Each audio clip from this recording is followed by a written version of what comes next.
الحمد لوليه والصلاة والسلام على رسوله اما بعد فاعوذ باللہ من الشیطان الرجیم بسم اللہ الرحمن الرحیم تعاونوا علی البر والتقوی صدق اللہ العظیم۔ اللہ رب العزت نے علم کے سبب حضرت آدم علیہ السلام کو فرشتوں پر فضیلت عطا کی۔ انبیاء کرام کا ورثہ بھی علم ہے، جس کے وارث علماء ربانیین ہیں، اور علم کے سبب عالم کی فضیلت یہاں تک پہنچی کہ حضور اقدس صلی اللہ تعالی علیہ وسلم نے ارشاد فرمایا، جس نے کسی عالم کی زیارت کی گویا کہ اس نے میری زیارت کی، جس نے کسی عالم سے مصافحہ کیا گویا اس نے مجھ سے مصافحہ کیا۔ عالم کی ایک ساعت عابد کی 1000 ساعتوں پر بھاری ٹھہری۔ ایک عالم شیطان پر 1000 عابدوں سے زیادہ سخت قرار پایا۔ قصہ مختصر، عالم کے فضائل ایسے نہیں جو عام عقلوں میں سما سکیں، نہ عام زبانیں انہیں بیان کر سکیں۔ یہ اللہ رب العزت کا احسان ہے کہ اس نے ہر دور میں ایسے علماء ربانیین کو پیدا فرمایا جنہوں نے باطل کو چاہے وہ جس شکل میں آیا اسے بے نقاب کر دیا اور حق کو اجاگر کر دیا۔ آسمان علم و فضل پر وہ ایسے چمکتے ہیں کہ عوام تو عوام، علماء بھی ان سے فیض حاصل کرتے ہیں، ان سے رجوع کرتے اور اپنے سوالات کا اطمینان بخش جواب پاتے ہیں۔ انہی مایہ ناز ہستیوں میں سے ایک موجودہ ہستی حضور سلطان العلماء حضرت علامہ مولانا مفتی الشاہ محمد کوثر حسن صاحب قبلہ کی ذات بابرکات ہے، اور انہی میں سے حضور فقیہ مبصر حضرت علامہ مولانا مفتی اسرار احمد صاحب قبلہ کی مبارک ہستی بھی ہے۔ ان حضرات کو اللہ تبارک و تعالی نے وہ اعلیٰ فقاہت اور امام اہل سنت کے ارشادات کی گہرائی کی وہ سمجھ عطا فرمائی ہے جس کی نظیر موجودہ دور میں نہایت مشکل ہے۔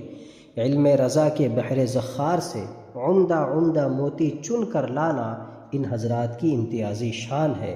ان حضرات کی گراں قدر تصانیف اس بات پر روشن گواہ ہیں۔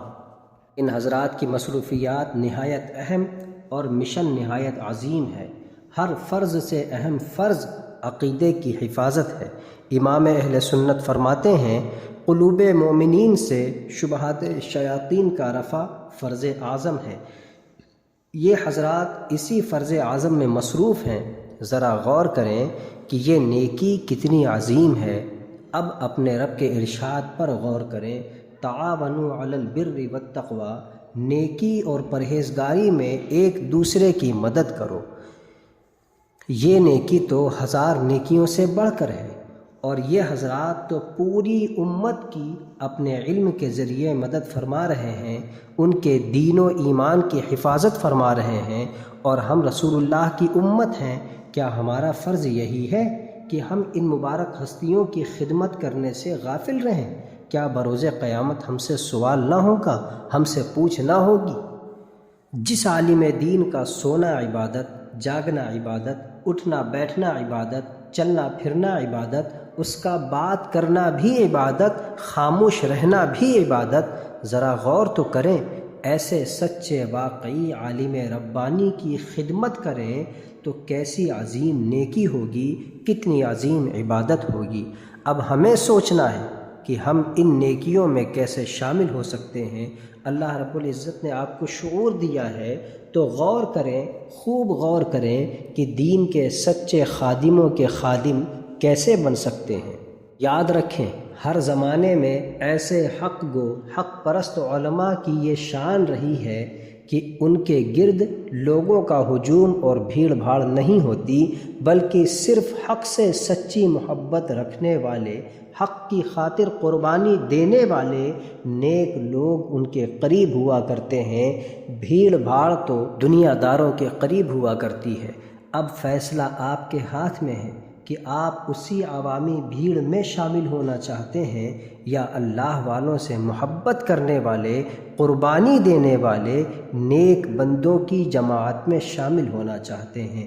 رب تبارک و تعالی نے آپ کو عقل کی دولت عطا کی ہے تو سوچیں، خوب سوچیں، بے شک خیر کی توفیق میرے رب کی طرف سے ہے۔ اللہ پاک آپ کو ہم کو توفیق خیر عطا فرمائے۔